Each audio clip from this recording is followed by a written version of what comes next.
Hi, எல்லோருக்கும் வணக்கம். Welcome back WhatsApp galaxy. இன்றைய கதையை பார்க்கறதுக்கு முன்னாடி நம்ம சேனலை பார்க்குறவங்களும் சப்ஸ்கிரைப் பண்ணுங்க.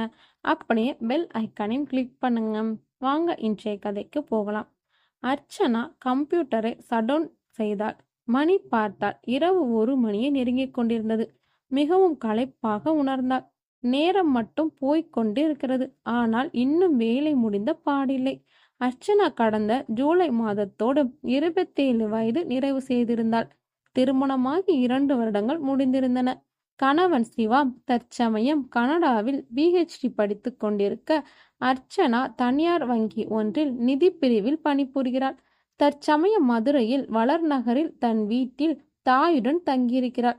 அம்மா உறவினர் வீட்டு திருமணத்திற்கு போய்விட இப்போது தனியாக இருக்கிறாள். தனியாக இருக்க பயமில்லையே. இல்லைன்னா நான் மேரேஜுக்கு போகாம வீட்லயே இருக்கட்டுமா? அம்மா பல முறை கேட்கும்போது அவளுக்கு கோபம்தான் வந்தது. நான் என்ன சின்ன பிள்ளையா? எனக்கு கல்யாணம் ஆயிடுச்சு. நான் ரொம்ப பெரியவ. அதெல்லாம் நான் இருந்துக்குவேன். நீ தைரியமா போயிட்டு வா. அம்மாவை தைரியமாய் அனுப்பி வைத்த அர்ச்சனாவிற்கு அப்போது இருந்த தைரியம் இப்போது இல்லை. வெளியே மழை பெய்து கொண்டிருந்தது. சாரல் ஜன்னல் வழியாக உள்ளே அடித்ததில் குளுமையான காற்றும் வீசியது. மனம் தூக்கத்திற்கு ஏங்க கண்கள் தூக்கத்தில் சுழன்றாலும் இன்னும் படுக்கைக்கு போகாமல் கம்ப்யூட்டரில் மறுநாளுக்கான பணிகளை செய்து கொண்டிருந்தவளை 1 மணி ஆகிவிட இன்னும் தூங்காமல் இருந்தால் மறுநாள் பணிக்கு செல்ல முடியாது எனும் உணர்வில் பிடிவாதமாய் போய் படுக்கையில் சரிந்தாள். வெளியே கேட்ட சிறிய ஒரு சத்தமும் அவளுக்கு பெரிதாக கேட்க அடிக்கடி ஜன்னலை திறந்து டார்ச் அடித்து பார்த்து கொண்டிருந்தாள். எதிர் வீட்டு மாடியில் இன்னும் விளக்குகள் எரிந்து கொண்டிருக்க ஆசா இன்னும் தூங்கவில்லை போலிருக்கிறதே நினைத்து கொண்டாள். அர்ச்சனாவிற்கு தூக்கம் வராமல் இருக்க ஆயிஷாவின் மாடியை பார்த்து கொண்டிருந்தாள். யதார்த்தமாக ஆசாவின் மாடிக்கு கீழே பார்த்த அர்ச்சனாவின் மனம் அதிர்ந்தது. ரெயின்கோட் அணிந்தபடி ஒரு உருவம் பைப் வழியாக மேலே ஏற, யார் இவன் இந்த நேரத்துல மாடியில ஏறான்? திருடனா இருப்பானோ? எதுக்கும் எச்சரிக்கையா செய்வோம். அர்ச்சனா அவசரமாய் தன் மொபைலை எடுத்து ஆஷாவிற்கு அழைத்தாள். ரிங் போய் கொண்டிருக்க யாரும் எடுக்கவில்லை. அர்ச்சனா திகைத்தாள். பொது என்ன செய்வது? ஆஷா தூங்கிவிட்டாள் போலிருக்கிறதே. அழைத்து சொல்வதற்கு வேறு யாரும் அருகில் இல்லாதால் அர்ச்சனா தவித்தாள். தன் அலைபேசியில் இருந்த கேமராவில் அவள் அவனை படம் பிடித்தாள். மிக விரைவாக மாடிக்கு வந்தவன் ஆசாவின் அறைக்குள் சென்றான். கொஞ்ச நேரத்தில் ஆசாவின் அலறல் சத்தம் கேட்க அர்ச்சனாவுக்கு சப்த நாடியும் ஒடுங்கியது. ஆசாவின் அலறல் கேட்டு யாராவது வருகிறார்கள் என்று சாலையில் பார்த்தாள். யாரும் வரவில்லை. மழை வழுத்தது. அவன் ஆசாவின் அறையில் இருந்து வெளியே வந்தான். அர்ச்சனா தன்னிடமிருந்த அலைபேசியின் கேமராவில் அவனை மட்டும் போக்கஸ் செய்தாள். இப்போது மிக தெளிவான அவன் உருவம் கேமராவில் பதிவானது. ரெயின் கோட்டில் வழிந்த மழைநீரை உதறியபடி படிக்கட்டுகளில் இறங்கினான். யாரும் பார்க்கிறார்களா என்று சுற்றுமுற்றும் பார்த்தான். எங்கோ ஓடிச் சென்று மறைந்தான். சற்று நேரத்தில் ஒரு புல்லட் ஸ்டார்ட் செய்யும் சத்தம் கேட்டது. அர்ச்சனாவிற்கு தவிப்பு கூடியது. ஆசா உயிரோடு இருக்காளா இல்லையா என்று தெரியவில்லை. மீண்டும் அவளது எண்ணிற்கு அழைத்தாள். ரிங் போனது, எடுக்கப்பட்டது. ஹலோ ஆசா, நான் அர்ச்சனா பேசுறேன். பதட்டமாய் அர்ச்சனா சொல்ல மறுமுனையில் குரல் சொன்னது. நான் தான் கொலகார பேசுறேன். அதை கேட்ட அர்ச்சனா பதறினாள். என்ன சொல்றீங்க? யார் நீங்க? உன் கூட விலாவரியா பேசுறதுக்கு எனக்கு நேரம் இல்லை. என்ன நீ போட்டோ எடுத்திருக்க. அந்த வீடியோவை அழிச்சிட்டு எந்த பிரச்சனையும் பண்ணாம இருந்தா நீ உயிரோட இருக்கலாம். இல்லைன்னா ஆஷாவுக்கு நேர்ந்த கதிதான் உனக்கும். அவன் குரலில் அழுத்தம் கொடுத்து சொல்ல அர்ச்சனா பதறினாள். நீங்க தப்பா நினைச்சிட்டீங்க. நான் போட்டோ எடுக்கல என அர்ச்சனா சொல்ல, உன் வீட்டு நம்பர் என்ன? அவன் கேட்க அர்ச்சனாவிற்கு பதறியது. என்ன சைலண்டா இருக்க? டோர் நம்பர் சொல்லு, நாளைக்கு ஒன்ன முடிச்சிடுறேன். வேண்டாம் சார், நான் உண்மையை சொல்லிடுறேன். போட்டோ எடுத்தது உண்மைதான். That's good. நான் அழிச்சிடுறேன் சார், இப்பவே அழிச்சிடுறேன் sir. Do it right now. Archana ஆசாவின் வீட்டில் எடுத்த வீடியோவை அழித்தாள். அழிச்சிட்டேன் சார். பேசிவிட்டு வைத்த அர்ச்சனா பதட்டம் தீர தண்ணீர் குடித்தாள். வியர்வை ஆறாய் கொட்டியது. டவலை எடுத்து முகத்தை துடைத்துவிட்டு படுத்தாள். தூக்கம் வரவில்லை. அங்கே ஆசா இறந்து கிடக்கிறாள். காலையில் என்ன ஆகும்? யார் முதலில் வந்து பார்ப்பார்கள்? நான் ஒருவேளை போலீஸ் சொல்ல வேண்டுமோ? அந்த வீடியோவை அழித்திருக்க கூடாதோ? தன்னைத்தானே கேட்டுக்கொண்டாள். அம்மாவை திருமணத்திற்கு போக விட்டு இருக்கக்கூடாது. அம்மா இருந்திருந்தால் இந்நேரம் வரை முழித்திருக்க மாட்டோம். எப்படியாச்சும் அம்மா தூங்க வச்சு இருப்பாங்க. போர்வை எடுத்து தலை முதல் கால் வரை பொத்தி கண்களை இறுக்க மூடி தூங்க முயன்ற அர்ச்சனாவிற்கும் தோல்வியே கிடைத்தது. ஒரு வழியாக இஷ்ட தெய்வங்களை எல்லாம் கும்பிட்ட அர்ச்சனா தூங்கி போனாள். கனவில் ஆசா இரத்த வெள்ளத்தில் கிடப்பது போல் வர சட்டென்று முழித்துக் கொண்டாள். மழை வெளியே கொட்டி கொண்டிருக்க ஜன்னல் திரை சிலைகள் காற்றுக்கு பயங்கரமாய் ஆடின. ஜன்னல்கள் எல்லாவற்றையும் சாத்தி விடுவோம் என்று நினைத்த அர்ச்சனா படுக்க அறையில் இருந்த ஒரு ஜன்னலை சாத்திவிட்டு மறு ஜன்னலை சாத்த போகும்போது அந்த சத்தம் கேட்டது. அர்ச்சனா, ப்ளீஸ் கதவை தர. அர்ச்சனாவிற்கு ஒன்றும் புரியவில்லை. இந்நேரம் யார் வந்திருக்கிறார்கள்? தனக்குள் எண்ணியபடி பதட்டமாய் கேட்டாள். யார் அது? பதிலுக்கு குரல் வெளியிலிருந்து சொன்னது. நான் தான் அர்ச்சனா, கதவை தர. அர்ச்சனா செலுத்தப்பட்டது போல் கதவை திறக்க ஆசா உள்ளே வந்து கட்டிலின் மீது அமர்ந்தாள். அர்ச்சனாவிற்கு இதயம் எக்கச்சக்கமாய் துடிக்க ஆசாவை பயமாய் பார்த்தாள். ஆசாவின் கழுத்திலிருந்து ரத்தம் வடிந்து கொண்டிருக்க உதட்டில் ஒரு துளி ரத்தத்துடன் ஆசா அர்ச்சனாவை பார்த்து புன்னகைத்தாள். ரத்தம் வழிய ஆசா புன்னகைப்பதை பார்த்த அர்ச்சனாவிற்கு உடல் நடுங்கியது. நீ நீ உயிரோட கவலைப்படாத, நீ போட்டோ எடுக்கும் போதே நான் செத்துட்டேன். ஆசா சொல்ல அர்ச்சனாவிற்கு தூக்கி வாரி போட்டது. அப்போ நீ மேலே போறதுக்கு முன்னாடி என் கணக்கை தீர்த்துட்டு போலாம்னு இருக்கேன். அர்ச்சனாவிற்கு வாய் உலர்ந்தது. என்ன கணக்கு? நான் தூங்கிட்டு இருந்தேன். யாரோ ஒருத்தன் வந்து என் கழுத்தை அறுத்துட்டு போயிட்டான். அது யாருன்னு எனக்கு தெரியல. அது யாருன்னு தெரிஞ்ச அவனோட கணக்கை முடிச்சதுக்கு அப்புறம்தான் நான் மேல போகணும். ஆசாவின் கண்களில் வெறி. முகத்தில் வழிந்த இரத்தத்தை துடைத்து கொண்டாள். அர்ச்சனாவிற்கு நடப்பதெல்லாம் கனவா நனவா என்று புரியாத நிலையில் மெதுவாய் கேட்டாள். இங்க எதுக்கு இப்ப வந்திருக்க? சாகும்போது ஒரு வெளிச்சம் இருந்துச்சு. அது வேற எதுவும் இல்லை, உன்னோட மொபைல் வெளிச்சம். நீ போட்டோ எடுத்து இருக்க அவனை. நீ போட்டோ எடுத்திருக்க அவன் யாருன்னு நீ சொல்லு, நான் கிளம்புறேன் என ஆசா அர்ச்சனாவை பார்க்க அர்ச்சனா நடுங்கினாள். நான் போட்டோ எடுத்தது அவனுக்கு தெரிஞ்சிடுச்சு. அர்ச்சனா சொல்ல மேலே சொல்லு என்பதாக ஆசா அவளை கடுமையாக பார்த்தாள். நான் உனக்கு எச்சரிக்கை பண்ணுவதாக ஃபோன் பண்ணேன். அப்போ அவன் தான் எடுத்தான்.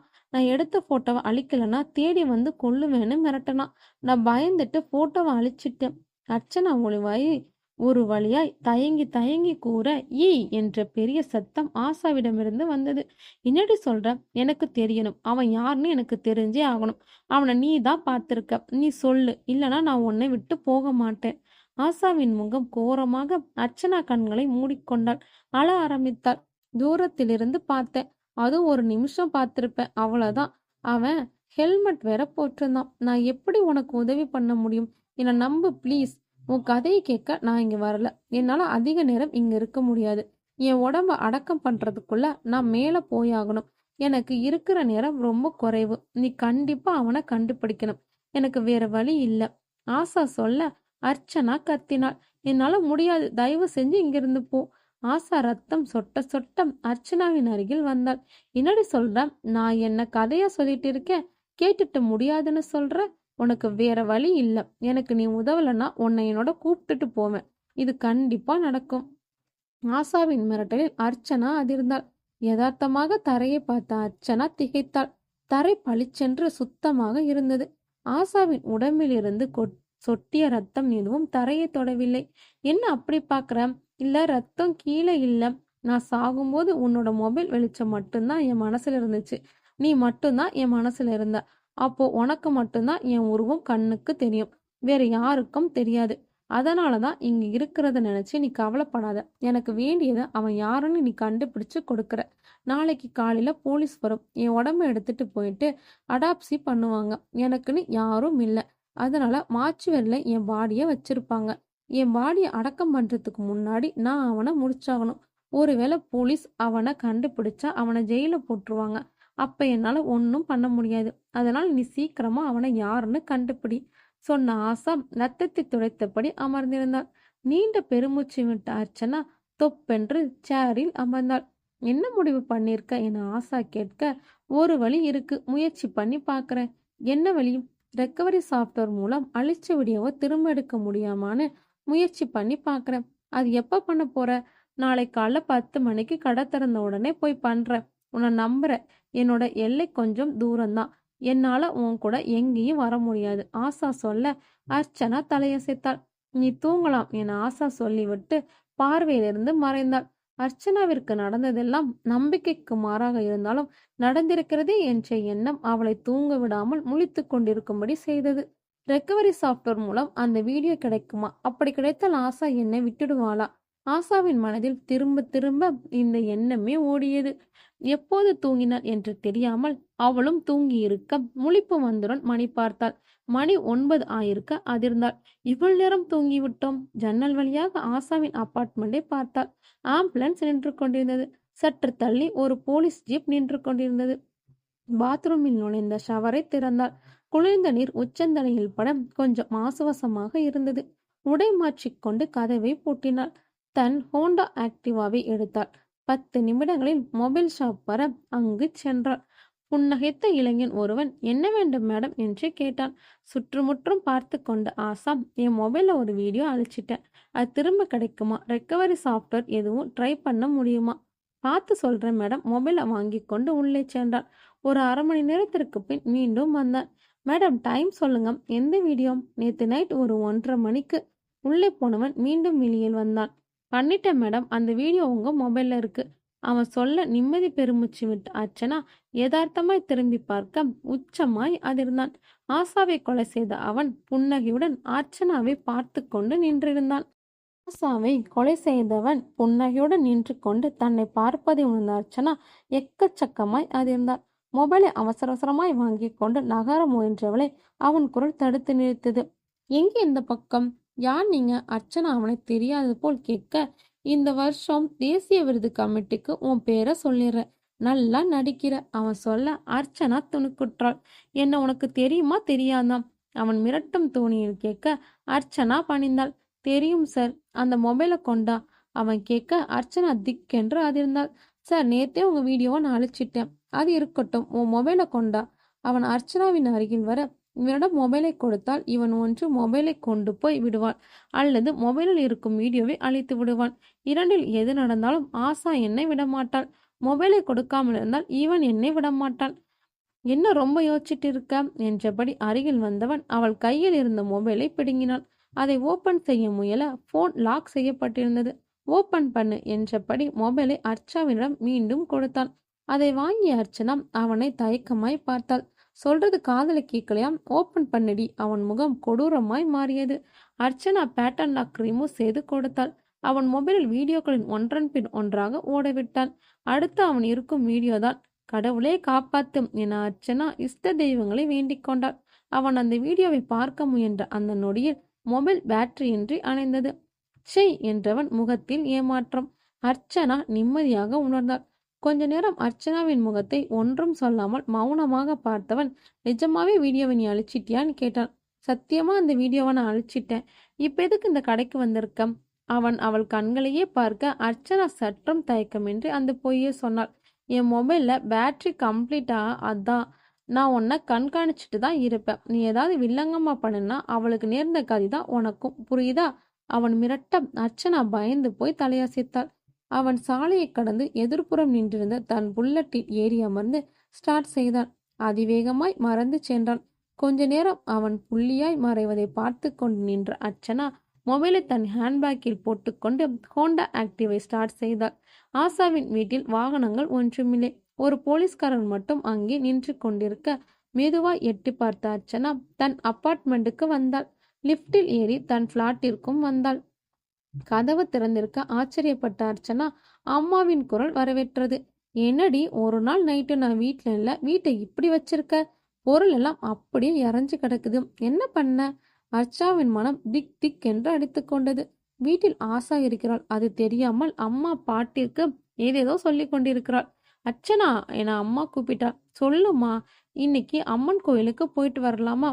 அம்மா கேட்க கண்ணாடி மேலிருந்து கீழாக ஸ்லீசர் என்று விழுந்து நொறுங்கியது. அம்மா பயமா பார்த்தாள். அர்ச்சனா, என்னம்மா, நம்ம வீட்டுக்கு ஏதோ கெட்டது நடக்க போகுது.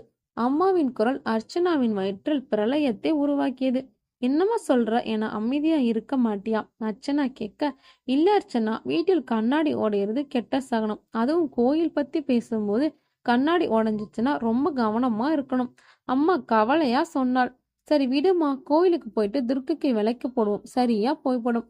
சொன்னபடி அம்மாவை கட்டி கொண்டாள் அர்ச்சனா. அம்மா இயல்பாய் மாறுவாள் என்று பார்த்தால் அப்போதும் புலம்பிக் கொண்டே இருந்தாள். சாப்பாடு ரெடி அர்ச்சனா, சாப்பிடு.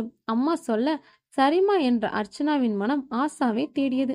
எங்கே போனாள்? இங்கேதானே எங்காவது இருப்பாள் என்று நினைத்தபடி ஒவ்வொரு அறையாக போய் பார்த்தாள். ஆசா எங்கும் இல்லை. யாரடி தேடிட்டு இருக்கா? அம்மா அருகில் வந்து கேட்க, யாரையும் தேடலையே. யார் இருக்காங்க?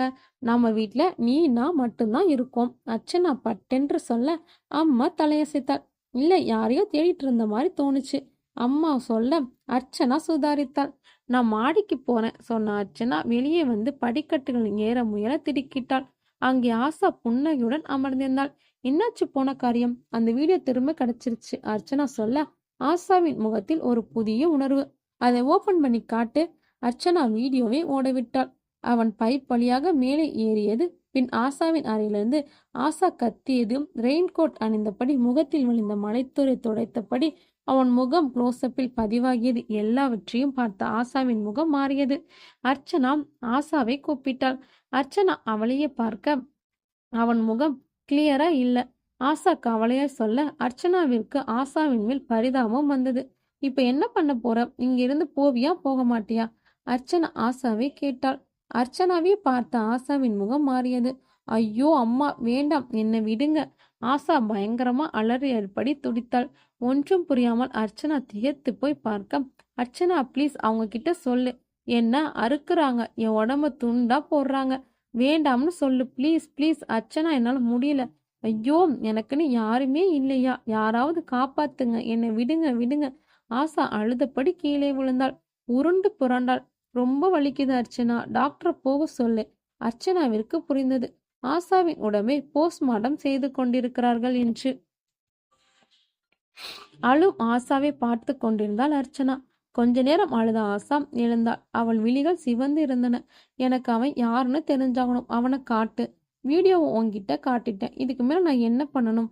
அவன் எங்க இருக்கான்னு தேடி கண்டுபிடிச்சு அவனை கூப்பிட்டுட்டு வா. என்ன விளையாடுறியாம்? அர்ச்சனா கேட்க ஆசா கடும் சீற்றமானாள். அர்ச்சனாவின் அருகில் மெல்ல நடந்து வந்தாள். அர்ச்சனா பயந்து போய் பின்வாங்க, உன்னை நான் ஒன்னும் பண்ணக்கூடாதுன்னு நினைக்கிறேன். உனக்கு எப்படி வசதி? ஆசாவின் முகம் கோபத்தில் இரத்த சிவப்பாக மாறியது. அர்ச்சனா கண்களை மூடிக்கொண்டாள். நடுங்கினாள். என்னால என்ன செய்ய முடியாது? நீ கேட்டா நான் என்ன பண்றது? உன்னால செய்யக்கூடியதான் இல்லையாங்கிறது எனக்கு தேவையில்லாத விஷயம். நீ கண்டிப்பா செஞ்சுதான் ஆகணும். இல்லைன்னா? ஆசா ரத்தம் வழியும் வாயோடு புன்னகைத்தாள். அர்ச்சனா திகைத்தபடி கேட்டாள். இல்லைன்னா? உள்ள கோயிலுக்கு போக ஆசைப்பட்டவன் அம்மா சாமி கிட்ட போயிடுவா. சலனமின்றி ஆசா சொல்ல திக்கென்று அதிர்ந்து போய் ஆசாவே வெறித்தாள் அர்ச்சனா. உள்ள பொம்மை போல் நடந்து வந்த அர்ச்சனாவே, என்ன ஆச்சிடி ஒரு மாதிரியா இருக்க என்று அவள் அம்மா கேட்க, சும்மா தொல்லை பண்ணிட்டு இருக்காத, நான் நார்மலா தான் இருக்கேன். சாப்பிட்றியா? எனக்கு பசிக்கல. ஏன் பசிக்கல? வேற ஏதாவது சாப்பிட்டியா? அம்மா என அர்ச்சனா கத்தினாள். பசிக்கும் போது நானே வந்து சாப்பிட்டுக்கிறேன் சொன்னவள் தன் அறைக்குள் சென்று கதவை சாத்திக் கொண்டாள். அவன் யாரு? எங்க இருக்கான்? எங்க போய் தேடுறது? ஒன்றும் புரியவில்லை. அர்ச்சனாவிற்கு அழுகை வந்தது. அவள் அம்மா பயந்து அலறியதை கேட்டு வெளியில் பாய்ந்தாள் அர்ச்சனா. அம்மா ஜன்னலை பார்த்து நடுங்கிக் கொண்டிருந்தாள். அருகில் சென்ற அர்ச்சனா அம்மாவை அணைத்து கொண்டு என்னம்மா ஆச்சு என்று கேட்க, நம்ம பாலு பூனை வந்தான், ஜன்னலையே பார்த்துட்டு இருந்தான். அங்க ஏதோ இருந்திருக்கும் போல. பாலு ஜன்னல் மேல பாஞ்சிட்டான். அப்ப யாரோ பாலுவை கையால பிடிச்சு கீழே தூக்கி எறிஞ்ச மாதிரி பறந்து போய் கீழே விழுந்தான். அம்மா நடுங்கியபடி சொல்ல அர்ச்சனா பயமாய் ஜன்னல் வழியை பார்க்க பாலு கீழே செத்து கிடந்தான். அர்ச்சனா, எனக்கு மயக்கமா வருது சொல்லி முடிப்பதற்குள் அவள் அம்மா மயக்கமடைந்து விட அம்மாவை மெதுவாய் படுக்கையில் படுக்க வைத்தாள். சொம்பில் தண்ணீர் கொண்டு வந்து மெதுவாய் தெளிக்க எழுந்த அம்மா, அர்ச்சனா, நாம இங்கிருந்து போயிடலாம். இந்த இடம் வேண்டாம். இங்க என்னமோ இருக்கு. கோயிலை பத்தி பேசுறப்போ கண்ணாடி கீழே விழுந்து நொறுங்கிடுச்சு. சாமிக்கு தீபம் ஏத்தி வைக்கும் போது யாரோ எங்கேயோ அழுகிற சத்தம் கேட்டுச்சு. இப்ப பாலு செத்து போயிடுச்சு. நம்ம போயிடலாம் அர்ச்சனா, சொல்றதை கேளுமா.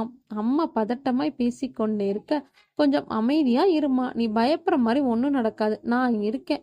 அர்ச்சனா அம்மாவிற்கு தைரியம் சொன்னாலும் அவள் மனதிற்குள் நடுக்கமாக தான் இருந்தது.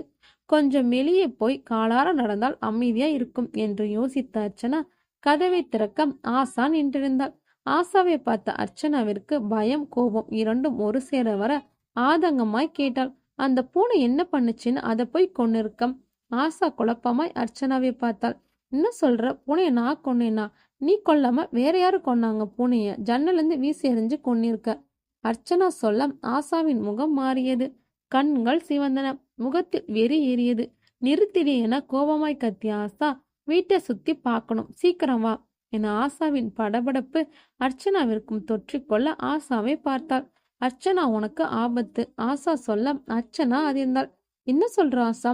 என்னை கொண்டவன் இங்க பக்கத்துலதான் எங்கேயோ இருக்கான். அவன் எங்க இருக்கான்னு உடனே நமக்கு தெரிஞ்சாகணும். ஆசா அர்ச்சனா இருவரும் வீட்டை சுற்றி வந்தன. அர்ச்சனா வெளியே ஓடினாள். பாலு செத்து கிடந்த இடத்தை வந்தடைந்தாள். அருகில் யாரும் இருக்கிறார்கள் என்று சுற்றுமுற்றும் பார்த்தாள். யாரும் இல்லை என்பதை உறுதிப்படுத்திக் கொண்டவள் பாலுவின் பக்கத்தில் வேறு ஏதேனும் தடயம் இருக்கிறதா என்று நோட்டமிட்டாள். ஒரு சாம்பல் நிற கிளவுஸ் பாலுவின் கழுத்தை கவ்வி இருப்பது தெரிந்தது. அர்ச்சனா அதிர்ந்தாள். ஆசா, என்ன காப்பாத்து, உன்னை விட்டா எனக்கு வேற யாரும் இல்லை. அருகில் இருந்த ஆசாவிடம் சொன்ன அர்ச்சனாவை பார்த்த ஆளை மட்டும் கண்ணில் என்கிட்ட காட்டு, மத்ததை நான் பார்த்துக்கிறேன் என வெறியுடன் சொன்னாள். அதே நேரம் அர்ச்சனாவின் காதுகளில் மேலே அவள் அம்மா அலறும் சத்தம் கேட்டது. அர்ச்சனா மாடிப்படிகளில் திவு திவு திவென்று ஓடினாள். நீ யார் யாம்? இன்ஸ்பெக்டர் சங்கரன் தன் முன் நின்றிருந்த வாலிபனிடம் கேட்டாள். செத்துப்போன ஆசாவோட அண்ணன் சார். நான் அந்த பொண்ணுக்கு யாரும் இல்லைன்னு சொன்னாங்களே. நான் தூரத்து சொந்தம் சார். உன் பேர் என்ன? கணேஷ் சார். கொஞ்ச நேரம் வெயிட் பண்ண, பாடியை ஹேண்ட் ஓவர் பண்ணுவாங்க. இன்ஸ்பெக்டர் சொல்ல கணேஷ் பாவமாய் தலையசைத்தான். இன்ஸ்பெக்டர் உள்ளே சென்று விட பெஞ்சில் அமர்ந்திருந்த கணேஷின் அலைபேசி அடித்தது. சார், இல்ல சார், பிரச்சனை ஒன்றும் இல்லை சார், நம்பிட்டாங்க சார். கபடமாய் புன்னகைத்தபடி யாரிடமோ சொன்னான். பாடி கைக்கு வந்த உடனே சுடுகாட்டுக்கு போய் எரிச்சிடு. மறுமுனை சொல்ல கணேஷ் தலையாட்டினான். ஓகே சார், அப்படியே பண்ணிடுறேன். புன்னகைத்த கணேஷ் இன்ஸ்பெக்டர் வெளியே வருவதை பார்த்த முகத்தை பாவமாக மாற்றிக்கொண்டான். இங்கே வாயா, ஒரு கான்ஸ்டபிள் கூப்பிட எழுந்து சென்றான் கணேஷ். நீட்டிய பேப்பரில் கையெழுத்திட்டான். இது மார்ச்சரில் காட்டி பாடியை வாங்கிக்கோ. கான்ஸ்டபிள் சொல்ல கும்பிட்டபடி தலையாட்டினான். மார்ச்சுவரி நோக்கி விரைந்தான். இங்கோ அம்மா கத்தியபடி ஓடிய அர்ச்சனா தன் பிளாட் முன்னே வந்தவுடன் திகைத்தாள். வாசல் கதவு உள்புறமாய் பூட்டப்பட்டிருந்தது. அழைப்பு மணியை அழுத்தினாள். உள்ளே இருந்து எந்தவித சத்தமும் இல்லை. வெளியிலிருந்து ஜன்னல் வழியாக உள்ளே எட்டி பார்த்தாள். மங்கலான வெளிச்சத்தில் மசமசப்பாய் ஏதோ ஒரு உருவம் பார்வைக்கு கிடைக்க தன் அலைபேசியின் டார்ச்சை உள்ளே அடித்தாள்.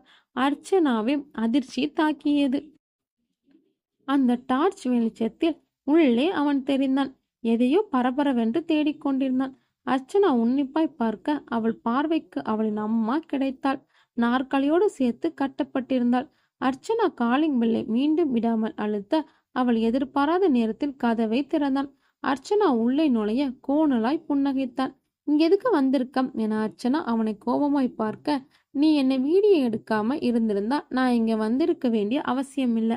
நான் தான் அதை அழிச்சிட்டேனே. அர்ச்சனா அழாத குறையாக சொல்ல அவன் சிரித்தான்.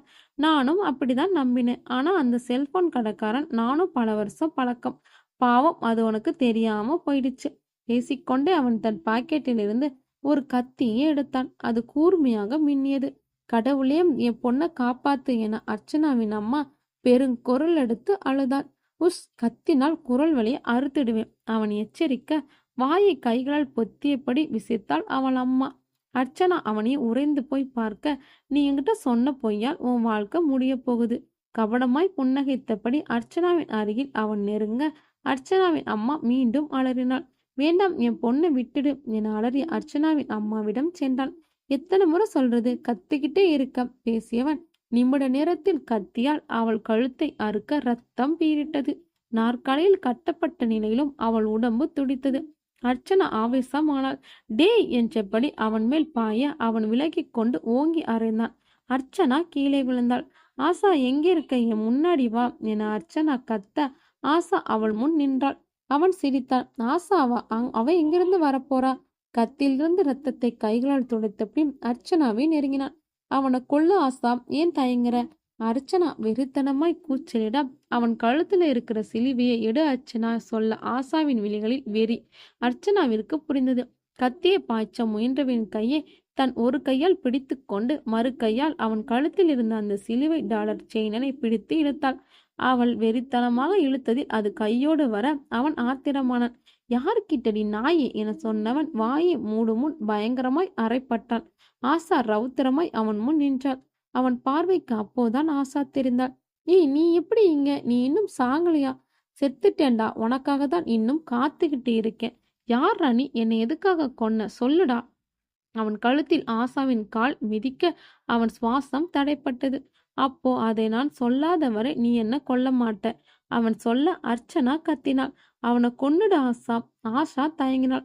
அர்ச்சனாவை பார்த்தாள். அப்பொழுது அவள் உடல் முழுவதும் சூடு பரவ, அர்ச்சனா காப்பாற்று, என் விதி முடிஞ்சிடுச்சு, யாரோ என்னை எரிக்கிறாங்க. கை கால்கள் உதறி விட்டபடி துடித்தாள். கீழே கிடந்த அவன் அதை பார்த்துவிட்டு சந்தோஷமாக எழுந்தான். ஆசா ஒரு பக்கம் கீழே விழுந்து துடிக்க, அவன் மீண்டும் கத்தியை எடுத்தபடி அர்ச்சனாவின் அருகில் வந்தான். அர்ச்சனா பரிதவித்தாள். உன்னுடைய பேய் தோழி கதை முடிஞ்சிருச்சு போல இருக்கு.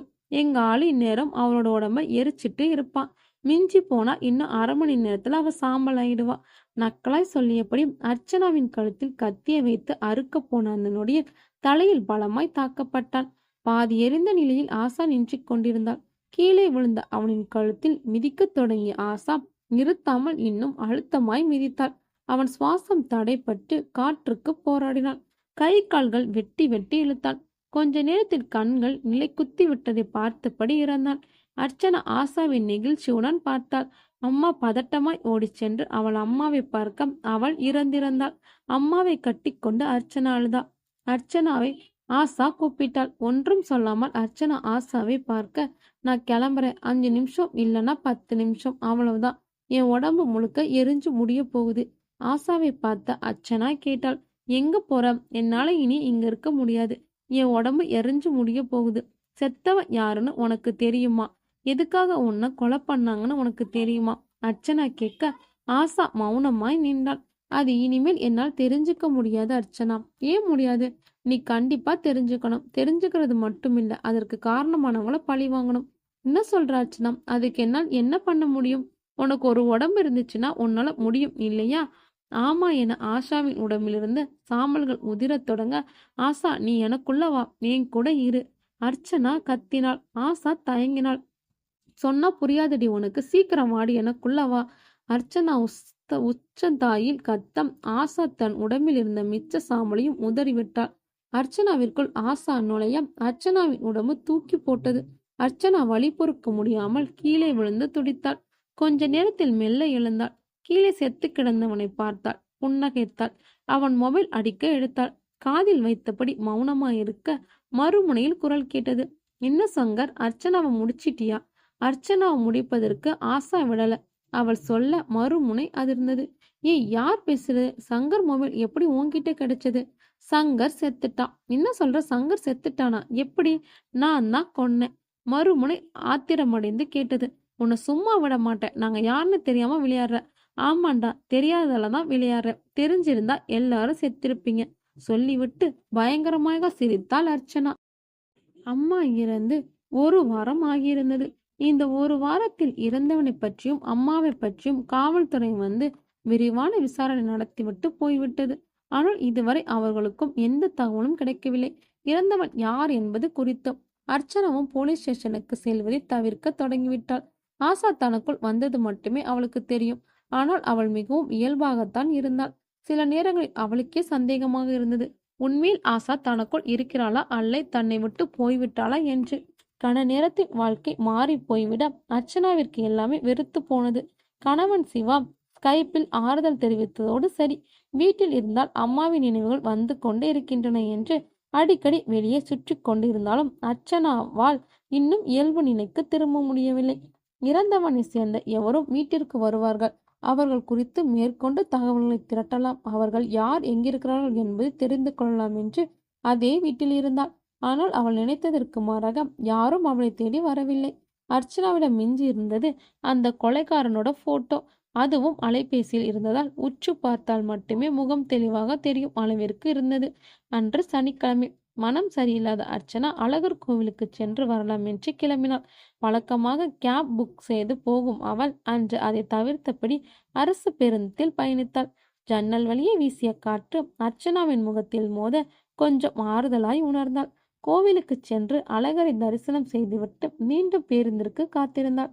கோவிலுக்கு வந்ததாலோ என்னவோ அவளது மனம் கொஞ்சம் அமைதியாக இருந்தது போல் உணர்ந்தாள். பெரியார் நிலையம் செல்லும் பேருந்து வர ஏறிக்கொண்டாள். ஒரு பெண் பேருந்தில் ஏறி எல்லோருக்கும் அட்டைகளை விநியோகித்தாள். ஒரு அட்டை அர்ச்சனாவின் மடியில் வந்து விழ எடுத்து படித்தாள். நான் 3 குழந்தைகளின் தாய். கணவர் விபத்தில் இறந்துவிட்டார். எனக்கு வாய் பேச வராது. 3 குழந்தைகள் முதல் குழந்தை இதய நோய் கொண்டது. எனக்கு உதவ யாரும் இல்லை. நீங்கள் தான் உதவி செய்ய வேண்டும். அட்டையில் எழுதப்பட்டிருக்க பேருந்து அமர்ந்திருந்த யாரும் அதை பொருட்படுத்தாமல் அட்டைகளை அவளுக்கு திருப்பிக் கொடுத்தனர். அர்ச்சனாவின் அருகில் வந்த அந்த பெண் அர்ச்சனாவின் கண்களை கண்டாள். பயம் அவளை தாக்கியது. அவசர அவசரமாக இறங்கி ஓடினாள். எங்கோ சென்று மறைந்தாள். அர்ச்சனாவிற்கு ஒன்றும் புரியவில்லை. எதற்காக அவள் என்னை பார்த்து பயந்து ஓடினாள்? யோசித்துக் கொண்டே இருக்க பேருந்து புறப்பட்டது. கொஞ்ச நேரத்தில் அர்ச்சனா அவளை மறந்துவிட்டாள். 3/4 மணி நேரத்தில் பெரியார் நிலைய பேருந்தை அடைந்துவிட இறங்கிய அர்ச்சனா அருகில் இருந்த அசோக் பவனிற்குள் சென்றாள். காபி சாப்பிட்டு விட்டு வெளியே வந்து பேருந்தை பிடித்து வளர்நகர் பஸ் நிறுத்தத்தில் இறங்கினாள். மழை வருவது போல் மேகங்கள் இருட்டி இருக்க மணி பார்த்தாள். 6 மணிதான் ஆகிறது. அதற்குள் 8 மணி போல் ஆகிவிட்டது இந்த ஏரியா என தனக்குள் நினைத்தபடி விரைந்து நடந்தாள். அந்த இருவரும் அர்ச்சனா நடந்து வருவதையே பார்த்தபடி எதிரில் நின்றனர். அவர்களை பார்த்த அர்ச்சனாவிற்கு புரிந்தது. இருவரும் பொறுக்கிகள். முகத்திலே தெரிந்தது. மேடம், எங்க போயிட்டு வரீங்க? கொஞ்சம் நில்லுங்க, ஒருவன் சொல்ல அர்ச்சனா நிற்காமல் செல்ல முயல அவன் குறுக்கே வந்து மறித்தான். நில்லுன்னு சொன்னா நீ பாட்டுக்கு போயிட்டே இருக்க. கேலியா புன்னகைத்தபடி அருகில் வந்தான். யார் நீங்க? என்ன வேணும் உங்களுக்கு என அர்ச்சனா கேட்டாள். நீ தான் வேணும். 1 மணி நேரம் போதும் சொன்னவன் அருகில் இருந்தவனை பார்த்து கேட்டான். போதும் தானேடா? போதும்னே, நான் அந்த மாதிரி பொண்ணு இல்லை என அர்ச்சனா சொல்ல, நீ எந்த மாதிரி பொண்ணுதான் நான் கேட்கவே இல்லை. எந்த மாதிரி பொண்ணா வேணாலும் நீ இருந்துக்கோ. எங்களுக்கு தேவை இப்போ ஒரு பொண்ணு சொல்லிவிட்டு பயங்கரமாக சிரித்தான். நான் வேற எதையாவது யோசிச்சுட்டு இருக்கேன். நீயும் அவனும் ஓடிடுங்க. உயிர் தப்பிக்கலாம். இல்லைன்னா 2 பேரும் காலியாயிடுவீங்க. அர்ச்சனா சொல்ல இருவரும் கேலியாக சிரித்தன. இதை படுற காமெடியும் சொன்னவன், நாங்க எத்தனை பேரை பார்த்துருக்கோம், எங்ககிட்டே வா சொன்னபடி ஒருவன் முன்னால் வர அவனை முறைத்து பார்த்தாள் அர்ச்சனா. உங்க 2 பேரோட வீடு எங்க இருக்கு என அர்ச்சனா கேட்டாள். எதுக்கு கேட்குற? 2 பேரும் அடிபட்டதுக்கு அப்புறம் எங்க கொண்டு போய் சேர்க்கணும்னு தெரியணும் தானே. அடி என்றபடி முன்னே வந்தான். எங்களை யார் நினைச்சேன்? சிட்டில இருக்கிற எல்லா ரவுடிகளையும் எங்களுக்கு தெரியும். சும்மா பேசிட்டு இருக்கோம்னு நினைக்கிறியா என சொல்ல அர்ச்சனா அவனை இமைக்காமது பார்த்தாள். இன்னடி பேய் மாதிரி பார்க்குறேன் கேட்டபடி மேலே கைக்கு வைக்க வந்தவனின் கைகளை தன் இடது கையால் பற்றினாள். என்ன கேட்ட நீ? பேய் மாதிரி தானே? மாதிரி இல்லடா, ஒரிஜினல் பேய். அர்ச்சனா தன் வலது கையால் அவன் நெஞ்சில் ஓங்கி அறைய அவன் வாயிலிருந்து ரத்தம் அழிந்தது. மூச்சு பேச்சில்லாமல் சரிந்தான். மற்றவன் அர்ச்சனாவை பார்க்க அவள் விழிகள் சிவந்திருந்தன. கூந்தல் கலைந்திருந்தது. இரையை கண்ட பசித்த புலி போல் அவள் பார்வை அவன் மேல் பட அவன் நடுங்கினான். யாரா நீ? உன் பேர் என்ன? எந்த ஏரியா? வாசு ஒத்தக்கடை என பயந்தபடி அவளை பார்த்தான். நீங்க யாரு? நான் ஆசா. இவளும் நானும் கொஞ்ச நாள் ஒன்னா இருப்போம். அவன் பதறி போய் பார்த்தான். தனியா ஒரு பொண்ணு வந்தா எப்படி நடந்துக்கணும் தெரியாதா? படிக்கலையா இது வரைக்கும் என ஆசா கேட்க அவன் நடுங்கியபடியும் 2 கைகள் எடுத்து கும்பிட்டான். இதை வெளியே எங்காவது போய் சொன்னா உன்னோட சாவு என் கையில தான் என ஆசாவின் குரலில் அழுத்தம் கூடியிருந்தது. கண்டிப்பா சொல்ல மாட்டேங்க. உனக்கு தெரியாத ரவுடிகளே இல்லைன்னு சொன்ன. ஆமாங்க, இவளுக்கும் ஹெல்ப் பண்ணு. கண்டிப்பா பண்றேன். அர்ச்சனாவிற்கு என்ன நடந்தது என்று தெரியவில்லை. தன் முன் பயந்து நடுங்கிக் கொண்டிருக்கும் அவனை பார்த்தாள். என்னாச்சு என அர்ச்சனா கேட்க, ஒண்ணுமில்ல தங்கச்சி, திடீர்னு மயக்கம் போட்டுட்டீங்க, அவ்வளவுதான். அர்ச்சனா அவனை நம்பாத பார்வை பார்த்தாள். அவனுக்கு என்னாச்சு? ரத்தமா கிடக்குறான். அவனை நான் பார்த்துக்கிறேன் தங்கச்சி என சொன்னவன், உங்களுக்கு ஏதோ ஹெல்ப் தேவைப்படுது, என்னது கேட்க அர்ச்சனா ஆச்சரியப்பட்டாள். அது எப்படி உங்களுக்கு தெரியும்? அதற்கு அவன் பதில் சொல்லாமல் மௌனமாக இருந்தான். அர்ச்சனா தன் அலைபேசி எடுத்து அதிலிருந்து அந்த கொலைக்காரன் போட்டோவை காண்பித்தாள். கேட்டாள், இவனை தெரியுமா? வாசு அந்த போட்டோவை உற்று பார்த்தான். சொன்னான், எனக்கு இவனை தெரியும் என்று. இவனை எனக்கு தெரியும் என்று சொன்ன வாசுவை அர்ச்சனா ஆர்வமாய் பார்த்தாள். தெரியுமா? யார் இவன்? இவனை கூட சமீபத்துல யாரோ கொலை பண்ணிட்டாங்களே. வாசு சொல்ல அர்ச்சனா அவனை மர்ம புன்னகையுடன் பார்த்தாள். அது எங்களுக்கு தெரியும். இவன் பேர் என்ன? எந்த ஊரு? எங்க வேலை பார்த்தா? இந்த மாதிரி தகவல் எதுவும் தெரியுமா? இவன் பேரு குணா. காசுக்காக கொலை பண்றவன். ஆனா எல்லார்கிட்டயும் வேலை செய்ய மாட்டான். ரொம்ப பெரிய ஆளுக்கிட்ட மட்டும்தான் வேலை எடுப்பான். இவன் வீடு இருக்கிறது ஜெயஹிந்தபுரம். இவனுக்கு ஒரு தம்பி இருக்கான். அவன் காலேஜில் படிச்சுட்டு ஏதோ வேலைக்கு போறதா கேள்விப்பட்டேன். சரியா தெரியல. இவன் வீடு கரெக்டா எங்க இருக்குன்னு தெரியுமா? ஜெயஹிந்த்புரத்துல சுப்பிரமணிய சாமி கோயில் இருக்கு. அங்க போய் கேட்டா யாரு வேணாலும் வீட்டை சொல்லிடுவாங்க. வாசு சொல்ல அர்ச்சனா ஒரு நிமிடம் வாசுவை பார்த்தாள். சரி வா போலாம் என அர்ச்சனா கூப்பிட வாசு திகைத்தான். எங்க? அந்த குணா வீட்டுக்கு போகணும், கொஞ்சம் வேலை இருக்கு. அதுக்கு நான் எதுக்கு வரணும்? தயங்கி தயங்கி கேட்ட வாசுவை பார்த்த அர்ச்சனா குரலை உயர்த்தினான். என்ன கேட்ட? மறுபடியும் கேளு. இல்ல நான் வரேன் அவசரமாக சொன்னான் வாசு. இருவரும் மீண்டும் நடந்து வந்து பேருந்து நிறுத்தத்தை அடைந்தனர். ஆட்டோ பிடித்த அர்ச்சனா ஏறி அமர்ந்தாள். வாசு தயக்கமாய் நிற்க, ஏறு உள்ள என அர்ச்சனாவின் அதட்டலில் பயந்து போய் ஏறினான். ஆட்டோ ஜெயஹிந்த்புரத்தில் இருந்த சுப்பிரமணிய சுவாமி கோயிலை அடைய 3/4 மணி நேரம் எடுத்துக்கொண்டது. இங்கே எங்கம்மா என ஆட்டோ டிரைவர் கேட்க வாசு சொன்னான், குணா வீட்டுக்கு போகணும். ஆட்டோ டிரைவர் இருவரையும் ஒரு மாதிரியாக பார்த்தான். ஒரு சந்தில் திருப்பி கொஞ்ச தூரம் பயணித்து ஒரு பங்களாவின் முன் நிறுத்தினான். அர்ச்சனா வாசுவும் இறங்கி கொண்டனர். அர்ச்சனா காலிங் பில்லை அடித்தாள். உள்ளே நாய் குரைக்கும் சத்தம் கேட்க, உள்ளே நாய் இருக்குவா என வாசு சொன்னான். ஜிம்மி கீப் குவைட் என்ற குரலை தொடர்ந்து ஓர் இளைஞன் வந்து எட்டி பார்த்தாள். யார் நீங்க? என்ன வேணும் உங்களுக்கு? உங்ககிட்ட கொஞ்சம் பேசணும் என அர்ச்சனா சொல்ல, என்ன விஷயம் என்று கேட்டான் அவன். உங்க அண்ணன் குணாவை பத்தி. அவனை பத்தி பேசுறதுக்கு ஒண்ணுமில்லை, நீங்க போகலாம் ப்ளீஸ், ஒரு 5 நிமிஷம் போதும் என அர்ச்சனா கேட்க அவன் நின்றான். என்ன தகவல் வேணும் உங்களுக்கு? உங்க அண்ணனால என் தோழி இறந்து போயிட்டா. கொன்னது உங்க அண்ணன் தான். ஆனா கொன்னது மட்டும்தான் அவரு. கொலை சொன்னது யாரு, எதுக்காக? கொஞ்ச நேரம் யோசித்தவன் உட்காருங்க என்றான். அர்ச்சனாவும் வாசுவும் புல்வெளியில் இருந்த நாற்காலியில் அமர்ந்தன. எதிரில் அமர்ந்தவன், என் அண்ணனோட நடவடிக்கைகள் பிடிக்காம தான் நான் விலகி இருக்கேன். அவன் செத்துட்டான்னு எனக்கு கவலை இல்லை, நிம்மதியாவே இருக்கேன். உங்க அண்ணனை யார் யார் காண்டாக்ட் பண்ணுவாங்க? அந்த டீட்டெயில்ஸ் தெரிஞ்சா சொல்ல முடியுமா? ஒரு நிமிஷம் இருங்க என்றவன் உள்ளே சென்றான். 5 நிமிடம் கழித்து ஒரு சிறிய டைரியுடன் வெளியே வந்தான். இந்தாங்க அவனோட காண்டாக்ட், மொத்தமா இவ்வளவுதான். இதுல உங்களுக்கு தேவையான தகவல் ஏதாவது இருந்தா எடுத்துக்கோங்க. டைரியில் முதலில் இருக்கிறது என்னோட நம்பர். மற்றதெல்லாம் உங்களுக்கு புரியும்னு நினைக்கிறேன். அவன் சொல்ல அர்ச்சனா டைரியை வாங்கி கொண்டு நன்றி சொன்னான்.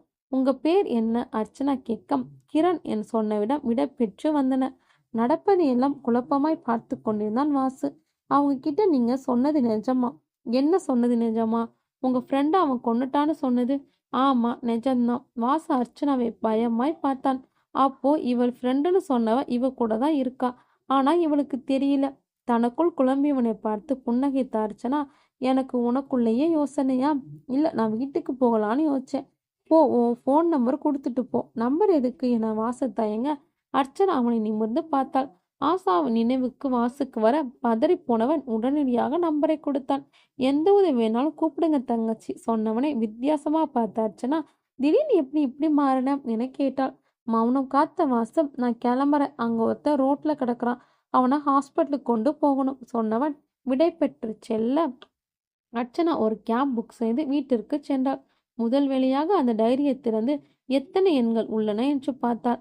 மொத்தம் 15 பேர்கள் இருக்க முதல் எண் குணாவின் தம்பி கிரண் என்பதால் அதை நீக்கிவிட்டு மற்ற எண்களை ஒரு வெள்ளைத்தாளில் எழுதினாள்.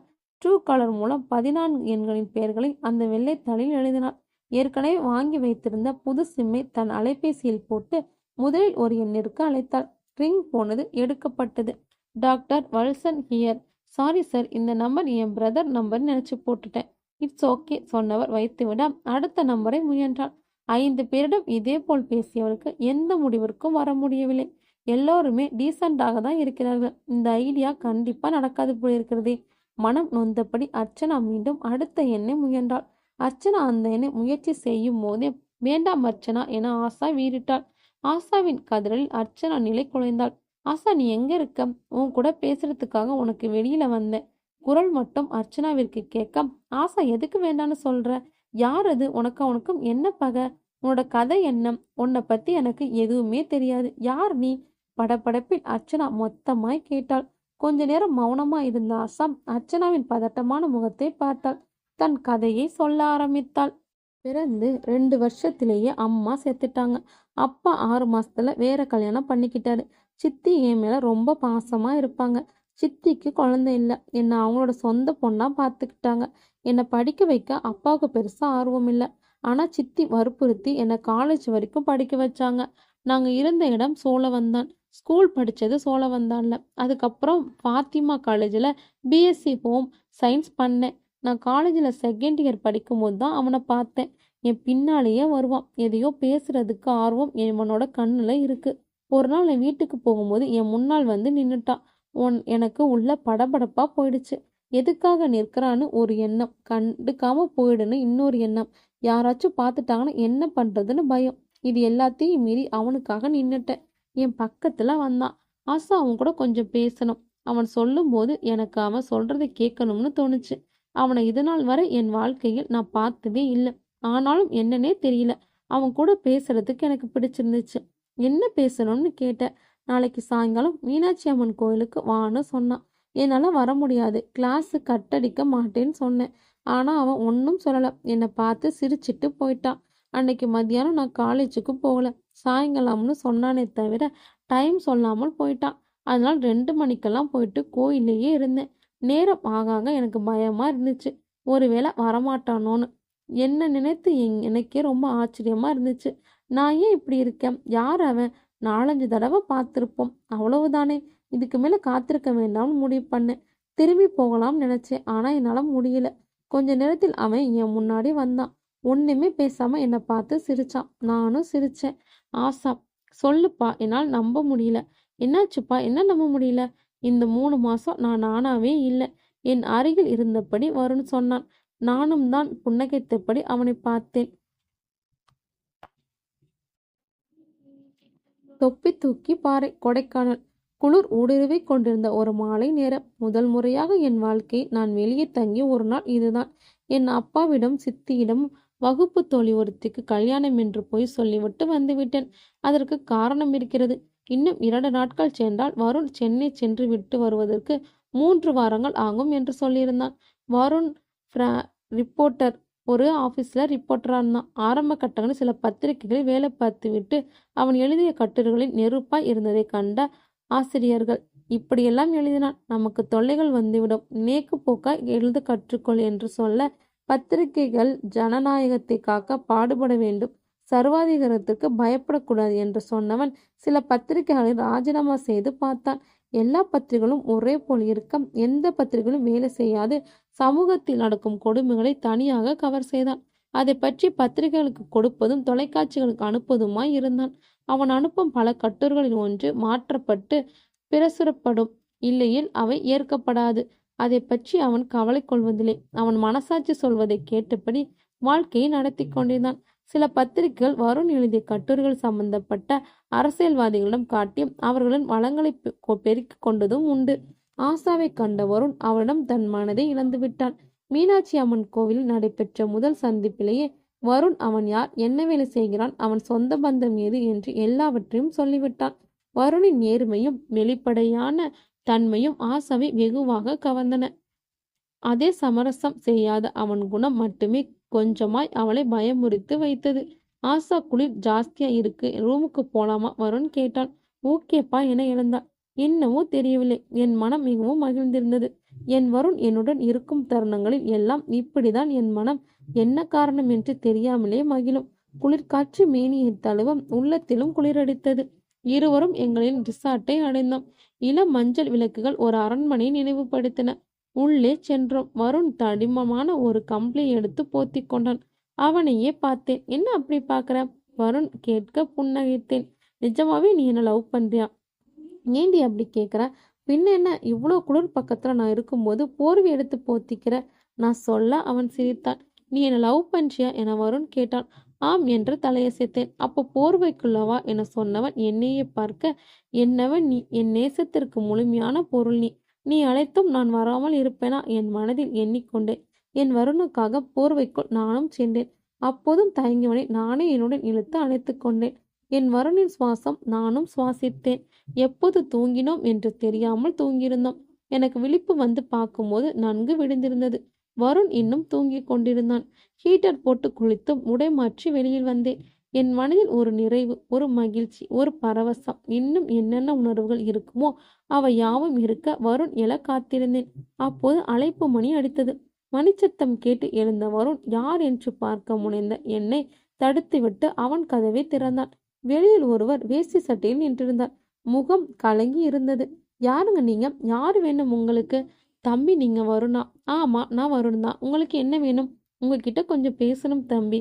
வருண் ஒரு நிமிடம் யோசித்தான். உள்ளே வாங்க. வந்தவர் அமர்ந்தார். சொல்லுங்க, என்ன பண்ணணும் நான் என வருண் கேட்க, தம்பி, எனக்கு ஊரு எரியோடு, என் பேர் ரத்தினம். எனக்கு 2 பொண்ணுங்க தம்பி. முதல் பொண்ணு 5வது படிக்கிறா, 2வது பொண்ணு 2வது படிக்கிறா. அவர் சொல்ல வருண் அவரையே பார்த்தான். என்னோட முதல் பொண்ணு காணாம போய் 4 நாள் ஆச்சு தம்பி. ரத்தினம் சொல்ல வருண் பதறினான். என்ன சொல்றீங்க? போலீஸ் ஸ்டேஷன்ல கம்ப்ளைண்ட் கொடுத்தீங்களா? என் பொண்ணுக்கு என்ன நடந்துச்சுன்னு தெரியும் தம்பி. போலீஸ் ஸ்டேஷன்ல சொன்னா கேஸ் எடுக்க மாட்டேங்கிறாங்க. ரத்தினம் சொல்ல வருண் கேட்டான். என்னாச்சு உங்க பொண்ணுக்கு? கேட்ட வருணை பார்த்தவர் தன்மேல் துண்டால் விழிகளில் அரும்பிய கண்ணீரை துடைத்தபடி சொன்னார். பழி கொடுத்துட்டாங்க தம்பி என்று. பழி கொடுத்துட்டாங்க தம்பி என ரத்தினம் சொன்னதை கேட்டு வருண் அதிர்ந்து போய் பார்த்தான். என்ன சொல்றீங்க? யார் அப்படி செஞ்சாங்க? போன வெள்ளிக்கிழமை ஸ்கூலுக்கு போன புள்ள திரும்பி வரல தம்பி. எங்கெங்கயோ தேடி பார்த்தேன், கிடைக்கல. அப்போ அந்த கிளாஸ்ல படிக்கிற ஒரு பையன் சொன்னான், கண்மணி சந்திரன் அங்கிளோட போனான்னு சொன்னான். அந்த சந்திரன் லிங்கா என்ஜினியரிங் காலேஜோட சொந்தக்காரன். காலேஜ் ஓனர் பரமசிவம் திண்டுக்கல்லுக்கும் எரியோடுக்கும் நடுவுல புது காலேஜ் கட்டுறதுக்கு அடிக்கல் போட்டிருக்கான். சந்திரனை பிடிச்சு அடிச்சு விசாரிச்சோம். அடித்தாங்க முடியாம அவன் எல்லாத்தையும் சொல்லிட்டான். புள்ளைய கொண்டு போய் புது காலேஜ் கட்ட பூமி பூஜையில பழி கொடுத்துட்டாங்க தம்பி. இதை போய் நாங்க போலீஸ்ல சொல்லி நடவடிக்கை எடுக்கணும்னு கேட்டோம். அவங்க கேஸ் எழுத மாட்டேன்னு சொல்லிட்டாங்க. பரமசிவத்தை எதுக்கு எங்களை ஆகல தம்பி. அப்பதான் தம்பி உங்களை பத்தி கேள்விப்பட்டோம். தம்பிக்கு பெரிய ஆளுங்க டிவிக்காரங்க எல்லாரையும் தெரியும்னு சொன்னாங்க. ஏதாச்சும் பண்ணுங்க தம்பி. என்னால முடியல தம்பி சொன்ன ரத்தினம் குலுங்கி அழ ஆரம்பித்தார். வருணின் கண்கள் சிவந்திருந்தன. ரத்தினத்தின் தோல் மேல் ஆதரவாய் தன் கைகளை வைத்தான். அந்த சந்திரன் இப்ப எங்க இருக்கான்? நாங்க அடிச்ச அடியில அவன் உயிருக்கு போராடிட்டு இருக்கான் தம்பி. பேச்சு மூச்சு இல்லாம ஹாஸ்பிட்டலா இருக்கலாம். நடந்ததற்கு உங்ககிட்ட என்னென்ன ஆதாரம் இருக்கோ அது எல்லாத்தையும் சொல்லுங்க. நான் இதை சும்மா விட மாட்டேன். நான் எழுதுறேன். உங்களுக்கு கண்டிப்பா நியாயம் கிடைக்கும். அது வரைக்கும் நான் உங்க கூட இருப்பேன் வருண் சொல்ல ரத்தினம் நன்றியுடன் அவனை பார்த்தான். எனக்கு எல்லாமே அதிர்ச்சியாகவும் ஆச்சரியமாகவும் இருந்தது. இப்படிப்பட்ட சம்பவங்களை நான் எங்கேயோதான் கேள்விப்பட்டிருக்கேன். தமிழ்நாட்டில், அதுவும் திண்டுக்கல்லில் இப்படி நடைபெறும் என்று நான் நினைத்து கூட பார்க்கவில்லை. ரத்தினம் அழும்பொழுது ஒரு பாசமான தந்தையின் மனநிலையை என்னால் புரிந்து கொள்ள முடிந்தது. வருண் இதை பற்றி எழுத வேண்டும் என்று எனக்கும் தோன்றியது. வருண் எழுதும் கட்டுரையில் ரத்தினத்திற்கும் கண்டிப்பாக நியாயம் கிடைக்கும் என்று எனக்கு தோன்றியது. ஆனால் இதனால் வருணுக்கு ஏதாவது ஆபத்து வருமோ என்று பயமாகவும் இருந்தது. வருண் என்னை சாப்பிட வைத்து என்னை மட்டும் பேருந்தில் ஏற்றி மதுரைக்கு அனுப்பிவிட்டான். நான் அவனை தவறாக ஒன்றும் நினைக்கவில்லை. என்னால் அவனை புரிந்து கொள்ள முடிந்தது. வருண் ரத்தினம் இருவரும் காவல் நிலையம் சென்றனர். சப் இன்ஸ்பெக்டர் முத்தையா ரத்தினத்தை பார்த்ததும் பார்க்காதபடி இருக்க ரத்தினம் அழைத்தார் ஐயா என்று. அதை துளியும் கண்டு கொள்ளாமல் முத்தையா தன் முன் டேபிள் இருந்த ஃபைலை பிரித்து எதையோ படிப்பது போல் பாவனை செய்தார். ஐயா என மீண்டும் ரத்தினம் அழைக்க, என்னையா உன்னோட பெரிய ரோதனையா போச்சு என முத்தையா சலித்து கொள்ள, அவர் பொண்ணை பறி கொடுத்துட்டோம்ங்கிற வேதனையில பேசுறாரு.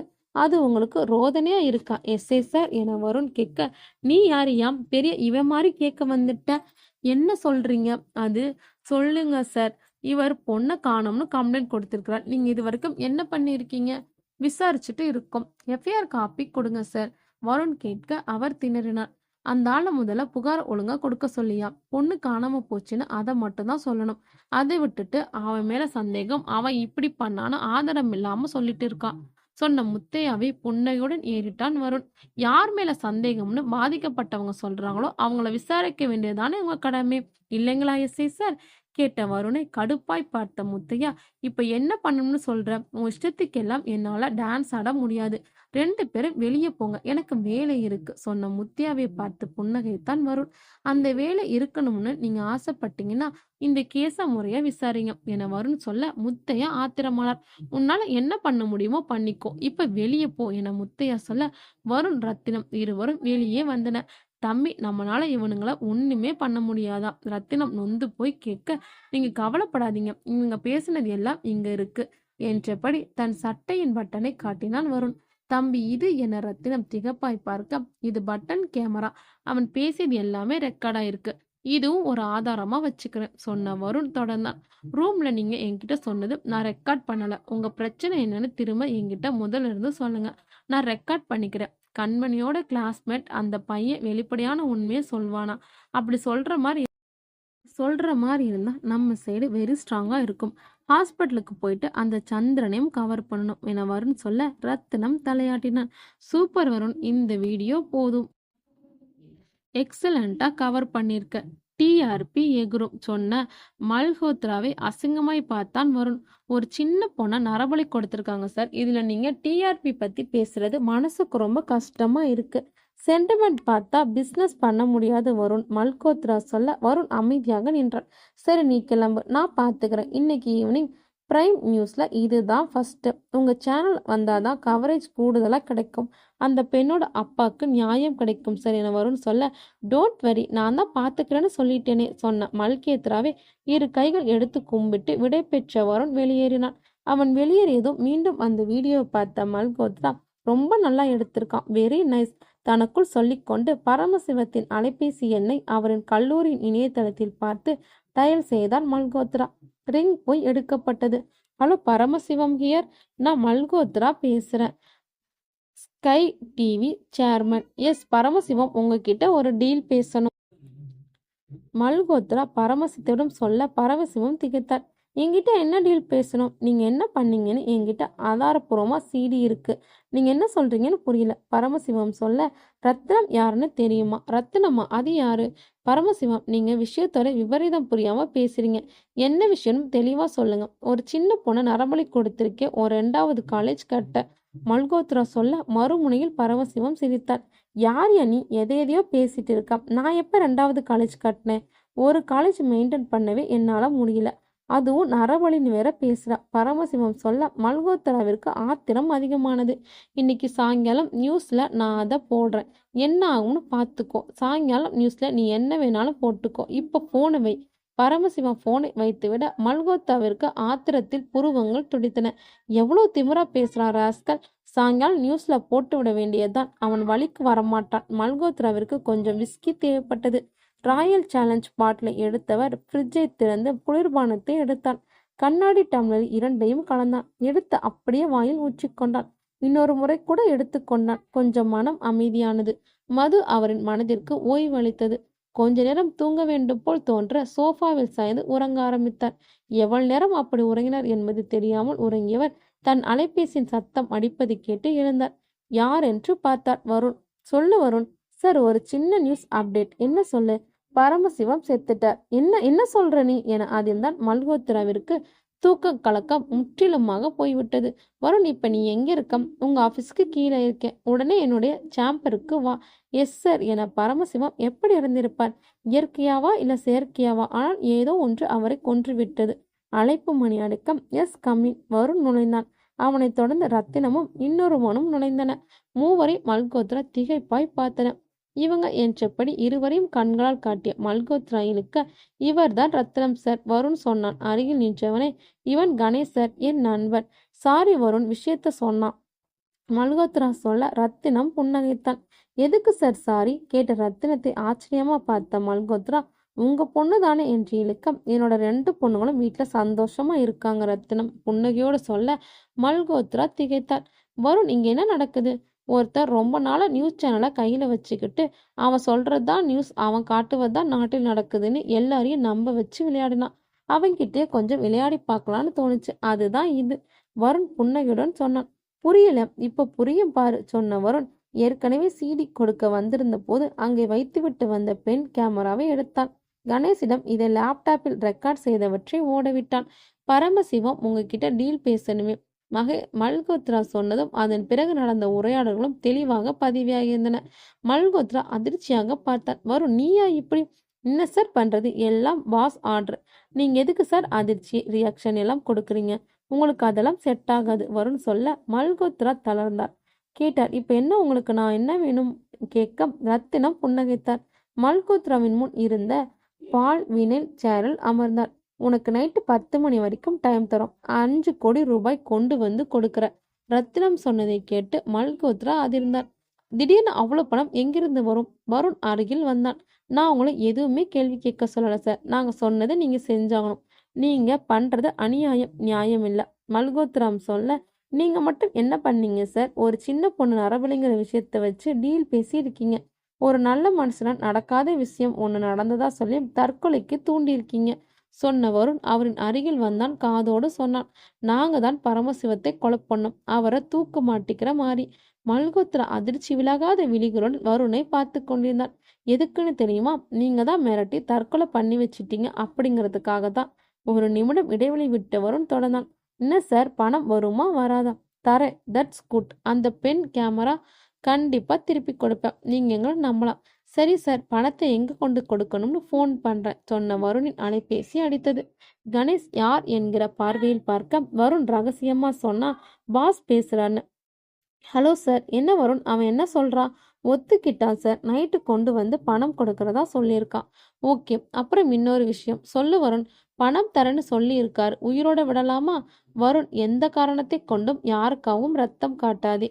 புரியுது, பணத்தை வாங்கிட்டு அவனுக்கு மோட்சத்தை கொடுத்துடுங்க. ஓகே நண்பா என வருண் சிரிப்புடன் அலைபேசியை அணைத்தான்.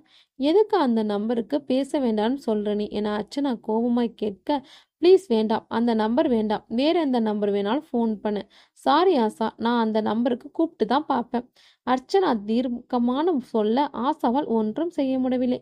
அர்ச்சனா அந்த எண்ணை டயல் செய்தாள். ரிங் போனது எடுக்கப்பட்டது. ஹலோ என்ற குரலை கேட்ட அர்ச்சனா அதிர்ச்சியில் உறைந்தாள். மல்கோத்ரா தன் காரை வருண் சொன்ன இடத்தில் பார்க் செய்தார். இறங்கினார். கையில் ஒரு பிரீஃப் கேஸ் எடுத்துக்கொண்டார். ஒரு முறை திறந்து பார்த்தார். 2000 ரூபாய் நோட்டுகள் கட்டுக்கட்டாய் இருந்தன. மொத்தம் 5 கோடி. ஒரு நீண்ட பெருமூச்சை விட்டார். நெற்றியில் அரும்பிய வியர்வையை துடைத்தும் கொண்டார். தன் பேண்டின் வலது பக்க பாக்கெட்டை தொட்டு பார்த்தார். ரெசர்ட் ஈகிள் ஃபில்டர் சாதுவாய் இருந்தது. ராஸ்கல், என்கிட்டே உன் விளையாட்டா? எத்தனை பேரை பார்த்திருப்பேன். நீ பொடியண்டா, வா உன்னை இதோ இடத்தில் முடிச்சிற மனதில் கருவிக்கொண்டார். காத்திருந்தார். அந்த இடத்தை சுற்றிலும் பார்த்தார். இது யாருடைய இடம்? யோசித்தவன் பார்வை அங்கிருந்த வனத்துறையின் அறிவிப்பு பலகையின் மேல் விழுந்தது. யானைகள் நடமாடும் இடம். யாரும் இங்கே நீண்ட நேரம் இருக்கக்கூடாது. மல்கோத்ரா அதிர்ந்தார். கண்ணு கெட்டிய தூரம் வரை அடர்ந்த வனம் மட்டுமே இருக்க அவர் மனதில் ஒரு இனம் புரியாத தவிப்பு ஏற்பட்டது. இந்த வருண் சீக்கிரம் வந்து தொலைந்தால் பென் கேமரா வாங்கிட்டு அவனையும் கொன்றுட்டு தப்பிச்சு விடலாம் என தனக்குள் எண்ணியவருக்கு கேட்டது அந்த சத்தம். முதலில் தூரமாய், கொஞ்சம் கொஞ்சமாய் அந்த சத்தம் அருகில் கேட்க தொடங்கியது. அது யானை ஒன்றின் பிளிரல் சத்தம். வருண் ஏதோ சிந்தனையில் ஆழ்ந்திருக்க கணேஷ், ரத்தினம் இருவரும் அவனையே பார்த்தனர். என்னாச்சு வருண், ரொம்ப நேரமா யோசிச்சுட்டு இருக்க என கேட்ட கணேசை பார்த்து புன்னகைத்தான் வருண். இங்கே இருந்து இன்னும் 2 கிலோமீட்டர் போனா சந்திரமலை ஆரம்பமாகும். அங்கேதான் மல்கோத்ரா வர சொல்லி இருக்கேன். இந்நேரம் வந்திருப்பான் வருண் சொல்ல ரத்தினம் கேட்டான். அப்புறமேன வருண், நம்ம நேரம் அங்க போய் பணத்தை வாங்கிட்டு அவன் கதையை முடிச்சிடலாமே. அது அத்தனை ஈஸி இல்லை. அவன் ஒரு பெரிய கிரிமினல். பணம் தரேன்னு சொல்லிட்டான்னு அவன் நம்பி அங்க போக முடியாது. என்ன சொல்ற வருண்? இந்த கேமராவை பார் வருண் சொல்ல கணேஷ், ரத்தினம் இருவரும் அந்த கேமராவை பார்த்தன. மல்கோத்ரா பதட்டமாய் நின்று கொண்டிருப்பது தெரிந்தது. சூப்பர் வருண், எப்படி இது? 5 கோடி ரூபாய் வரப்போகுது. அதான் கொஞ்சம் செலவு பண்ணேன். இப்ப நம்ம பிளான் என்ன? இந்த கேமராவே பார்த்துட்டு இங்கே உட்காரணும். சந்திரமலைக்காடு ரொம்ப ஆபத்தான பகுதி. அவனால ரொம்ப நேரம் அங்க இருக்க முடியாது. என்னோட கெஸ் கரெக்ட்னா இன்னும் கொஞ்ச நேரத்துல யானை அங்க வரும். மல்கோத்ராவோட சாவு நிச்சயம். அவன் செத்ததுக்கு அப்புறம் போய் பணத்தை எடுத்துட்டு வரணும். அவன் அங்க ஏன் வந்தான்னு எல்லாரும் யோசிச்சு குழம்பிட்டே இருக்கட்டும். வருண் சொல்ல கணேஷ் பிரமித்தான். எப்படி வரும்? நீ இப்படியும் அரசியல்வாதிகிட்டையும் சேனல் நடத்தவர்கிட்டையும் ரொம்ப கவனமா இருக்கணும். அதான் சொன்ன வருணின் பார்வை கேமராவில் விழுந்தது. ஒரு ஒற்றை யானை பின்புறமாய் மல்கோத்ராவை நெருங்கியதை அவர் கவனிக்கவில்லை. தனக்கு மிக அருகில் கேட்ட பிளறல் சத்தத்தில் திடுக்கிட்டு போன மல்கோத்ரா உடனடியாக அந்த இடத்திலிருந்து தள்ளி சென்று பார்த்தார். எதில் அந்த ஒற்றை யானை நின்றிருந்தது. ஆவேசமாய் பிளறியது. மெல்ல அடிமேல் அடி வைத்து வந்தது. மல்கோத்ரா சற்றும் யோசிக்கவில்லை. தன் பேண்ட் பாக்கெட்டில் கையை விட்டவர் அந்த பிஸ்தலை வெளியே எடுத்தார். தன்னை நோக்கி வந்து கொண்டிருந்த யானையை சுட்டார். சத்தம் கேட்டு பறவைகள் அங்கும் இங்கும் பறந்தன. குண்டு யானையின் காது மடலுக்கு மேலாக பாய யானை கடுங்கோபமானது. வெறித்தனமாய் மல்கோத்ராவின் மீது பாய்ந்தது. விலக முயன்ற மல்கோத்ராவை தன் தந்தங்களால் குத்தி கிழித்தது. மல்கோத்ரா அலறினார். அவரின் அலறும் சத்தம் காற்றில் எதிரொலித்தது. நடந்தது எல்லாம் புன்னகையுடன் கேமராவில் பார்த்து கொண்டிருந்தான் வருண். கணேஷ் அவனை நான் கிரிமினல்னு சொன்னேன் இல்லையா, துப்பாக்கி கொண்டு வந்திருக்கான் வருண் சொல்ல கணேஷ் உன்னிப்பாய் கவனித்தான். பாஸுக்கு ஃபோன் பண்ணி சொல்லிடலாமா என் ரத்தினம் கேட்க, முதல்ல அங்கே போய் பணத்தை எடுப்போம், எடுத்ததுக்கு அப்புறம் ஃபோன் பண்ணி சொல்லிடுவோம். ஓகே வருண். வருண் டிரைவிங் சீட்டில் அமர மற்ற இருவரும் ஏறிக்கொண்டனர். வருண் காரை மிக மெதுவாக ஓட்டினான். டோர் எந்த காரணத்தை கொண்டும் ஓப்பன் பண்ணாதீங்க என வருண் சொல்ல இருவரும் தலையாட்டினர். எது நடந்தாலும் பயப்படாதீங்க. பயந்துட்டீங்கன்னா மூளை வேலை செய்யாது. அது நமக்கு ஆபத்து சொன்ன வருணின் கார் சந்திரமலை காட்டை அடைந்தது. வருண் காரில் இருந்தபடியே மல்கோத்ராவின் கார் எங்காவது தென்படுகிறதா என்று பார்த்தான். சற்று தள்ளி கார் நின்றிருக்க அருகில் சென்று மெதுவாக தனது காரை நிறுத்தினான். கேமராவில் பார்த்தவற்றை மீண்டும் நினைவுபடுத்தி கொண்டான். அதன்படி மல்கோத்ராவின் உடல் இங்குதான் எங்காவது இருக்க வேண்டும் என்று ஒரு இடத்தை உத்தேசமாக கணித்தான். அடர்ந்த செடிகளை விலக்கிவிட்டபடி தேடினான். அவன் கணித்தது சரியாகவே இருந்தது. மல்கோத்ரா ஒரு கையில் பிரீஃப் கேஸ் மற்றும் மறு கையில் பிஸ்டல் என்றபடி பிடித்த நிலையில் விழிகளுடன் இருந்து கடந்தான். வயிற்றில் இருந்த மொத்த குடலும் ரத்தமாய் வெளியே இருந்தது. வரும் நேரத்தை வீணாக்காமல் மல்கோத்ராவின் கையில் இருந்த பிரீஃப் கேஸை எடுத்துக்கொண்டான். கணேஷ் ரத்தினம் 2 பேரும் காரில் ஏறுங்க, உடனே நாம கிளம்பணும் சொன்னபடியே டிரைவிங் சீட்டில் பாய்ந்து ஏறினான். பிரீஃப் கேஸை சீட்டில் வைத்தான். கணேஷ் ரத்தினம் இருவரும் பின் சீட்டில் ஏறிக்கொண்டனர். வருண் என்ஜினை உயிர்ப்பித்தான். ஆக்சிலேட்டர் பெடல் மீது காலை வைக்கும்போது காருக்கு எதிரே அந்த ஒற்றை யானை ஆவேசத்தோடு நின்றது. ஹலோ! மீண்டும் அந்த குரல் கேட்க அர்ச்சனா ஒன்றும் சொல்லவில்லை. யாருங்க நீங்க? ஃபோன் பண்ணிட்டு பேசாம இருக்கீங்க? அர்ச்சனா ஒன்றும் பேசாமல் அழைப்பை துண்டித்தாள். கொஞ்ச நேரம் மௌனமாக இருந்த அர்ச்சனாவை ஆசாவின் குரல் கலைத்தது. நான் தான் உன்னை அந்த நம்பருக்கு ஃபோன் பண்ண வேண்டாம்னு சொன்னேனே, நீ தான் கேட்கல. கொஞ்ச நேரம் ஒன்றும் பேசாமல் தன் மௌனத்தை தொடர்ந்தாள். மணித்துளிகள் கடந்தன. அழைப்பு மணி அடித்தது. அர்ச்சனா பதறினாள். இந்நேரம் யாராக இருக்கும்? தனக்குள் எண்ணியபடி மெல்ல வாசலுக்குள் சென்றாள். யாரு என பார்க்க அர்ச்சனா உள்ளே இருந்தபடி கேட்க வெளியே அமைதியா மட்டுமே இருந்தது. யாருன்னு கேட்கறல சொல்லுங்க. பதில் இல்லை. அர்ச்சனாவின் பதட்டம் அதிகமானது. பயந்தபடியே கதவை திறந்தாள். அவள் கணவன் சிவா நின்றிருந்தான். அவளை பார்த்து புன்னகைத்தான். சிவாவை பார்த்த அர்ச்சனா அவனை எதிர்பாராமல் பார்த்த ஆனந்த அதிர்ச்சியில் திகைப்புடன் அவனிடம் தஞ்சமடைந்தாள். என்னங்க என்றவனின் விழிகளில் திரண்ட நீரை பார்த்த சிவா, என்னாச்சுமா ஆதரவாய் கேட்ட சிவா அர்ச்சனாவை அணைத்து கொண்டான். அப்போது சட்டென்று ஆசாவின் ஞாபகம் அர்ச்சனாவிற்கு வர அவனிடமிருந்து விலகி நின்றாள். சிவா ஒன்றும் புரியாமல் பார்க்க காஃபி எடுத்துட்டு வரேன் என்றபடி சமாளித்து சமையல் அறையின் உள்ளே சென்றாள். கவலைப்படாதே, நீ உன் கணவன் பக்கத்தில் இருக்கும்போது உன்னுடன் நான் இருக்க மாட்டேன். தூரமா எங்காவது இருந்து கொள்கிறேன். அவளுக்கு மட்டும் ரகசியமாய் ஆசாவின் குரல் கேட்க அர்ச்சனா ஒன்று பேசாமல் மௌனமாய் நின்றாள். காஃபி கலந்து கொண்டு போய் சிவாவிடம் கொடுத்தாள். சாரிடா, உன் அம்மா செத்தது கூட என்னால் வர முடியல. ரொம்ப டைட்டா மாட்டிக்கிட்டேன் சொன்ன சிவாவை புன்னகையுடன் பார்த்து அர்ச்சனா கேட்டால், நீங்க எப்ப கிளம்பினீங்க கனடாவிலிருந்து? நேத்து சாயங்காலம். எதுக்கு கேட்குற அர்ச்சனா? இல்ல, சும்மாதான் கேட்டேன். ஃபோன் கூட பண்ணாம திடீர்னு வந்து முன்னாடி நிக்கிறீங்களே, அதான் ஒரு சர்ப்ரைஸா இருக்கட்டும்னு நினைச்சேன். ஓகேப்பா. நீ அர்ச்சனா ஒரு மாதிரியா இருக்க, ஏதாவது ப்ராப்ளமா உனக்கு? நத்திங் என சொன்னவள், நம் வீட்டுக்கு எதிரில் இருந்த ஆசாவை யாரோ கொலை பண்ணிட்டாங்க. அர்ச்சனா சொல்ல சிவா அதிர்ச்சியானா. என்ன சொல்ற அர்ச்சனா? ஆமாப்பா, யார் கொலை பண்ணாங்கன்னு தெரியல. போலீஸ் விசாரிச்சுட்டே இருக்காங்க. சிவா எதிரில் இருந்த ஜன்னல் வழியாக ஆசாவின் அப்பார்ட்மெண்ட்டை பார்த்தான். புவர்கள் எதிரில் ஆவேசத்துடன் இருந்த ஒற்றை யானையை பார்த்ததும் வருண் பதட்டமானான். ரத்தினமும் கணேசும் நடுங்கின. உடனடியாக எஞ்சினை அணைத்த வருண் கார் கண்ணாடிகளை ஏற்றிவிட்டு அமைதியாக இருந்தான். யானை கொஞ்ச நேரம் காரையே பார்த்தது. காரில் எந்த அசைவும் இல்லாதால் சத்தமாக பிளறிய யானை காட்டை நோக்கி ஓடியது. யானை அங்கிருந்து நகர்ந்த பின் வருண் நிம்மதி பெருமூச்சு விட்டான். ஒரு வழியாக தப்பிச்சிட்டோம், போகலாமா என்று புன்னகைத்தபடி கேட்டான். வருண், ஒரு சின்ன வேலை இருக்கு, கொஞ்சம் காரை நிறுத்து கணேஷ் சொல்ல வருண் அவனை புரியாமல் பார்த்தான்.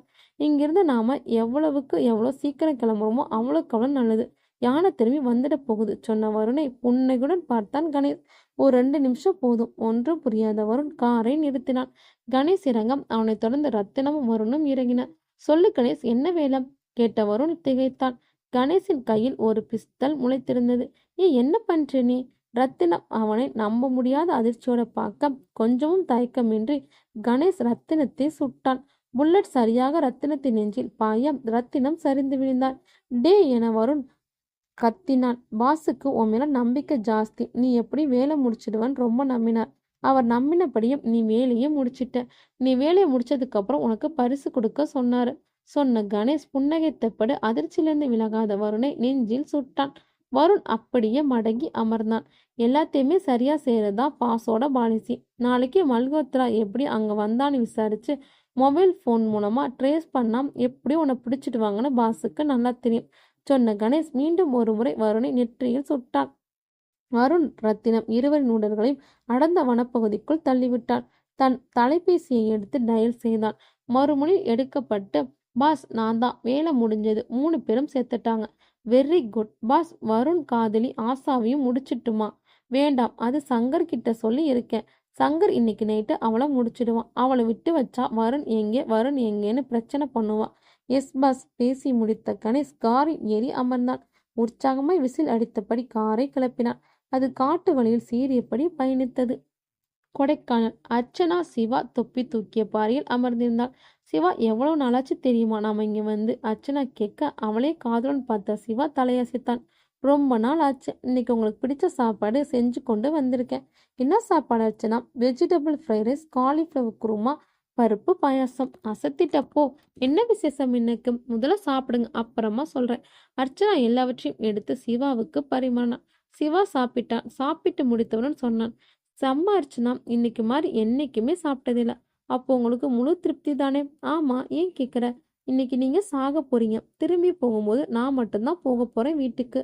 அர்ச்சனா சொல்ல சிவா அதிர்ச்சியானான். என்ன சொல்ற நீ? மல்ஹோத்ரா, வருண், ரத்தினம், ஆஷா 4 பேரும் உயிரோட இல்ல. யாராலன்னு தெரியுமா? சிவாவின் முகம் நிறமிழந்தது. என்ன சொல்ற? அவங்களாம் யாரு? இனியும் நீங்க நடிக்க முடியாது சிவா. ஃபோன் பண்ணும்போது உங்க குரலை கேட்டு நான் செத்தே போயிட்டேன். நீங்க கனடாவில் இருந்தாலும் ஒரு பெரிய நெட்வொர்க் இங்க வச்சிருக்கீங்க. நீங்க உங்க மேனேஜர் வாசு, உங்க ஃப்ரெண்டு கணேஷ் 3 பேரும் தான் ரொம்ப முக்கியமானவங்க. யாரையாவது வைத்து சட்டவிரோதமான காரியங்களை செய்கிறது. கடைசியில யாரை வச்சு அதை செய்கிறீங்களோ அவங்களையும் கொன்னுவிடுங்க. அர்ச்சனா, நீ பேசுறதெல்லாம் சுத்த உணர்வுகள் சின்ன. சிவா கத்தினான். அப்படியா? அதோ அங்க நிக்கிறாங்களே, அவங்க 2 பேரும் யாரு? அர்ச்சனா கை காட்டிய திசையில் வாசுவும் கணேசும் நின்றிருந்தனர். சிவா அவர்களை திகைப்பாய் பார்த்தான். பாஸ், நீங்க அவசரமா வர சொன்னதா எங்களுக்கு ஃபோன் வந்துச்சு. கணேஷ் சொல்ல சிவா புன்னகைத்தான். ஆமா கணேஷ், அர்ச்சனாவுக்கு எல்லாமே தெரிஞ்சிடுச்சு. இவளை மட்டும் விட்டு வச்சிருக்கேன்னு நினைச்சேன். இவளையும் இப்ப முடிச்சிடலாம் சொன்ன சிவாவை அர்ச்சனா அதிர்ச்சியாக பார்த்தாள். என்ன அப்படி பார்க்குற? எனக்கு பணம் தான் எல்லாம். அதுக்காக என்ன வேணாலும் செய்வேன். சின்ன வயசுல பணம் இல்லாம ஸ்கூலுக்கு போகும்போதெல்லாம் ஒரு தாழ்வு மனப்பான்மை உள்ளுக்குள்ளேயே இருக்கும். காலேஜுக்கும் போனேன். ஸ்காலர்ஷிப்ல படித்தேன். மற்ற பசங்க மாதிரி என்னால் சந்தோஷமா இருக்க முடியல. காரணம் பணம். அது என்கிட்ட இல்லை. அதுக்கப்புறம் எங்கே போனாலும் பணம் இல்லாதது என்னை துரத்தி துரத்தி அடிச்சிச்சு. அப்போதான் கணேசன் நானும் திட்டம் போட்டோம். எங்களோட ஒரு சின்ன கம்பெனி. மேனேஜர் வாசு எங்களுக்கு பக்கபலமாக அமைஞ்சாரு. சமூகத்தில் யார் தப்பான வழியில பணம் சம்பாதிக்கிறாங்களோ அவங்க கிட்ட இருந்த பணத்தை நாங்கள் அடிப்போம். மாட்டிக்காம இருக்கிறதுக்கு அவங்கள கொலை பண்ணிடுவோம். எல்லாம் நல்லா தான் போயிட்டு இருந்துச்சு. எப்போ எங்களை பத்தி உனக்கு தெரிஞ்சதோ அதுக்கப்புறம் நீ உயிரோடு இருப்பது எங்களுக்கு ஒத்து வரவாது சொன்ன சிவா கணேஷை பார்த்தான். டைம் ஆயிட்டு இருக்கு கணேஷ். புரிந்து கொண்ட கணேஷ் அர்ச்சனாவின் அருகில் வந்தான். சுற்றுமுற்றும் பார்த்தான். பனிப்பொழிவு அதிகமாக இருந்த காரணத்தால் எல்லோரும் அங்கிருந்து போய்விட்டனர். அவர்கள் 4 பேர் மட்டுமே அங்கு நின்று கொண்டிருந்தனர். அர்ச்சனாவின் மேல் கை வைக்க முற்பட்ட கணேஷ் யதார்த்தமாக அர்ச்சனாவின் விழிகளை பார்க்க திகைத்து நின்றான். வாங்கடா, இன்னைக்கு எனக்கு நல்ல வேட்டைதான். அர்ச்சனாவிடமிருந்து வெளிப்பட்ட குரல் வித்தியாசமாக இருக்க சிவா திரும்பி பார்த்தான். ஆசா பயங்கரமாக சிரித்தாள். கணேஷின் கழுத்தை பிடித்தாள். பாஸ், காப்பாத்துங்க என கணேஷ் கத்தினான். சிவா அதிர்ச்சியில் உறைந்து போய் நிற்க ஆஷா அவன் உடலை நீலவாக்கில் 2ஆக பிரித்தாள். வெளிப்பட்ட ரத்தம் அர்ச்சனாவின் முகத்தில் தெரித்தது. அப்படியே அந்த உடலை தூக்கி எறிந்த ஆஷா வாசுவின் மீது பார்வையை திருப்பினாள். வேண்டாம் வேண்டாம், என்னை ஒன்னும் செய்திடாதே, விட்டுடு சொன்னபடி ஓட முற்பட்ட வாசுவை தன் கையால் ஓங்கி வாசுவின் தலையில் அடிக்க ரத்தம் பீரிட்டது. வாசு அறுபட்ட கோழியாய் தரையில் விழுந்து துடிக்க ஆரம்பித்தார். சிவா பயமாய் அர்ச்சனாவை பார்த்தான். வேண்டாம், கிட்ட வராத, நான் உன் புருஷன், நீ என்னை கொல்ல மாட்டேன். ஆசா தயங்கினாள். அர்ச்சனா, நான் என்ன பண்ணணும், நீயே சொல்லு. ஆசா கேட்க அர்ச்சனா தடுமாறினாள். போன்னு சொன்னா நான் போயிடுறேன் அர்ச்சனா. ஆசா மீண்டும் சொல்ல அர்ச்சனா முடிவெடுக்க தடுமாறினாள். அந்த தடுமாட்டம் சிவாவிற்கு போதுமானதாக இருக்க தன் பிஸ்டலை எடுத்தான். அர்ச்சனாவை சுட்டான். தோளில் குண்டுபட்ட அர்ச்சனா துடித்தபடி கீழே விழுந்தாள். அருகில் வந்த சிவா, என்னடி நீயே 2 பேர் மாதிரி பேசிக்கிற? யார்கிட்ட நடிக்கிற? நானே பெரிய நடிகண்டி, செத்து தொலை சொன்னவன் பிஸ்டலை அவள் மார்புக்கு குறிவைத்து அழுத்த முயல ஆஷா எழுந்தாள். தன் ஒற்றை கையால் சிவாவின் கழுத்தை பிடித்தாள். சிவா விடாமல் போராடினால் முடியவில்லை. சுவாசம் தடைப்பட்டது. அவன் கழுத்தை அப்படியே வளைத்து பிடித்து உடைத்தாள் ஆஷா. சிவாவின் உடம்பு துடிக்க துடிக்க அவனை தலைக்கு மேலே சுற்றி தொப்பி தூக்கி பாறையில் தூர எறிந்தாள். அவன் கீழே ஹே என பயணமானான். மருத்துவமனை. அர்ச்சனாவிற்கு நினைவு திரும்பியிருக்க அருகில் இருந்த ஒரு நர்ஸ் சொன்னாள். உங்களை யாரோ கொண்டு வந்து ஹாஸ்பிட்டல் வாசல போட்டாங்கம்மா. யாருன்னு தெரியல. அர்ச்சனாவிற்கு புரிந்தது அது ஆசாதான் என்று. ஆசா என அர்ச்சனா அழைத்தாள். பதிலில்லை. ஆசா, எங்கிருக்க? என் முன்னாடி வா ப்ளீஸ். பதிலில்லை. அர்ச்சனாவிற்கு புரிந்தது. போயிட்டியா ஆசா? நிஜமாவே நீ எனக்கு நிறைய நல்லது செய்திருக்க. எந்த உலகத்தில் இருந்தாலும் நல்லா இரு ஆசா என அர்ச்சனாவின் விழிகள் கலங்கின. நன்றியும் இந்த ஸ்டோரி பிடிச்சிருந்தா லைக் பண்ணுங்க. இதே மாதிரி டிஃப்ரெண்டான ஸ்டோரி பார்க்கணும்னா நம்ம வாய்ஸ் ஆஃப் கேலக்ஸியை சப்ஸ்கிரைப் பண்ணி ஃபாலோ பண்ணுங்க. நாளைக்கு பார்க்கலாம். பாய்.